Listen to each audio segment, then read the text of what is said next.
Assalamualaikum warahmatullahi wabarakatuh. Alhamdulillah, segala puji bagi Allah Subhanahu wa taala yang telah memberikan kita rezeki dan kesempatan untuk beramal saleh. Salawat dan salam semoga tercurah kepada Nabi Muhammad Sallallahu Alaihi Wasallam, keluarga, sahabat, dan umatnya hingga akhir zaman. Yang terhormat, Ibu Elvinawati selaku dosen pengampu mata kuliah Hadis Ekonomi. Baiklah, perkenalkan nama saya Tirza Yumna dengan NIM 34240047. Di sini saya akan menyampaikan sebuah dakwah yang berjudul Kebaikan dan Pahala Allah. Hadirin yang dirahmati Allah, pada kesempatan yang singkat ini, mari kita renungi sebuah hadis kursi yang agung, sebuah janji yang luar biasa dari Rabb kita, Allah Azza wa Jalla, tentang nilai agung dari niat dan kemurahan pahalanya. Hadis dan terjemahannya, dasar kemurahan Allah hadis yang baru saja kita baca, yang diriwayatkan oleh Imam Bukhari dan Muslim dari Ibnu Abbas radhiyallahu anhuma, adalah hadis qudsi, di mana maknanya datang dari Allah Subhanahu wa taala dan lafaznya dari Nabi Muhammad sallallahu alaihi wasallam. Dari Ibnu Abbas radhiyallahu anhuma dari Nabi sallallahu alaihi wasallam, yang beliau diriwayatkan dari Rabbnya hadis qudsi, Azza wa Jalla berfirman, yang beliau sabdakan, Allah menulis kebaikan dan keburukan. Selanjutnya beliau sallallahu alaihi wasallam jelaskan, An Ibni Abbasin radhiyallahu anhuma An Ibni sallallahu alaihi wasallam fiha yarwi an Rabbihi azza wa jalla khala innallaha katabal hasanati wassayaati summa bayyana zalik faman hamma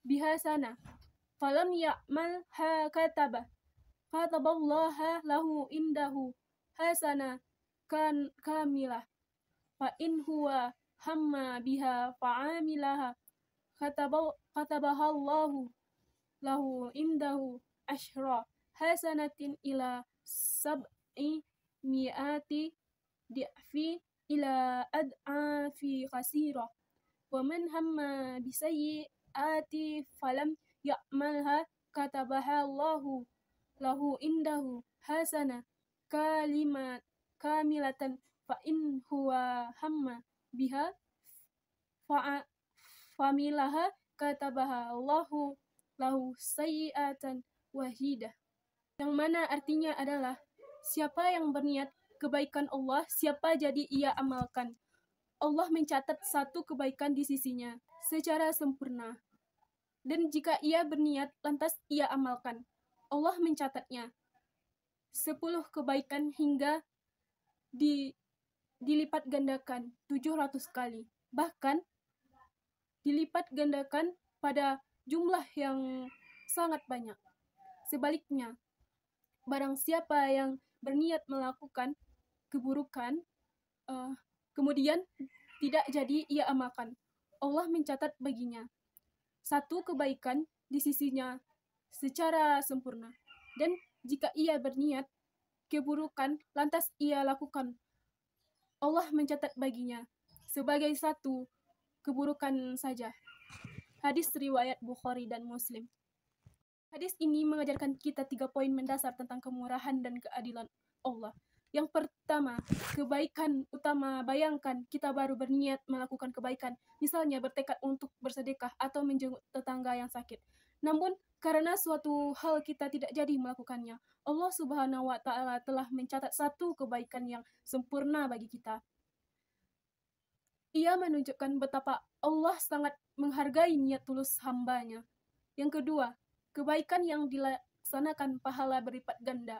Jika niat baik itu telah dilaksana, pahalanya dilipat gandakan minimal 10 lipat, bahkan bisa mencapai 700 kali lipat. Dan dilipat gandakan pada jumlah yang sangat banyak. Sesuai keikhlasan dan amalnya, ini adalah bisnis yang paling menguntungkan.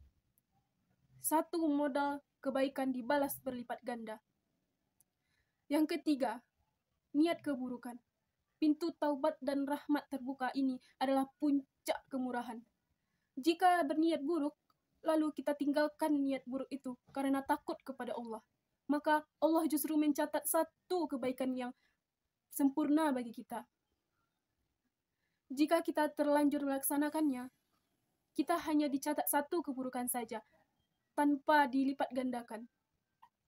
Perbandingan pahala dan dosa adalah satu keburukan 10 hingga tak terhingga kebaikan. Subhanallah. Janji belipat gandaan menyebutkan pelipat gandaan pahala. Dalam surat An'am ayat 160, Allah Ta'ala berfirman, "Man jaa'a bil hasanati falahu asru amsalihha wa man jaa'a bis sayyi'ati fala yajza illa mislaha wa hum la yuzlamun." Artinya, barang siapa membawa amal yang baik, maka baginya atau pahala 10 kali lipat amalnya. Dan barang siapa yang membawa perbuatan jahat, maka tidak diberi balasan melainkan seimbang dengan kejahatannya. Sedangkan mereka sedikit pun tidak dianiaya atau dirugikan. Ayat ini mengukuhkan janji minimal 10 kali untuk setiap kebaikan, bahkan dalam konteks infak Allah menyebutkan lebih dari itu. Sebagaimana dalam surah Al-Baqarah ayat 261.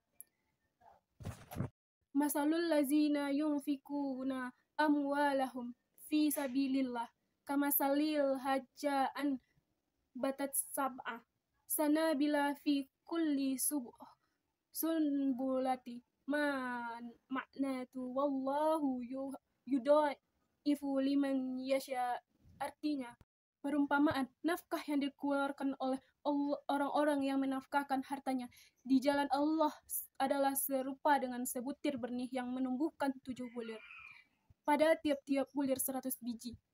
Allah melipat gandakan atau ganjaran bagi siapa yang tidak kehendaki, dan Allah maha luas atau karunia-Nya, lagi maha mengetahui. Mari perkaya niat baik kita. Hadirin yang dimuliakan Allah. Hadis qudsi ini adalah motivasi terkuat bagi kita untuk senantiasa menjaga kebersihan hati dan memperbanyak niat baik. Jangan pernah remehkan bisikan hati untuk berniat baik sekecil apapun. Segera catat dan kuatkan niat itu. Jika niat baik belum terlaksanakan, jangan sedih karena pahala satu kebaikan telah dicatat. Jika terbesit niat buruk, segera istighfar dan lawanlah karena meninggalkannya, karena Allah akan diubah menjadi pahala kebaikan. Subhanallahu lahum wa bina hamdika asyhadu an la ilaha anta astaghfiruka wa atubu ilaik. Wassalamualaikum warahmatullahi wabarakatuh.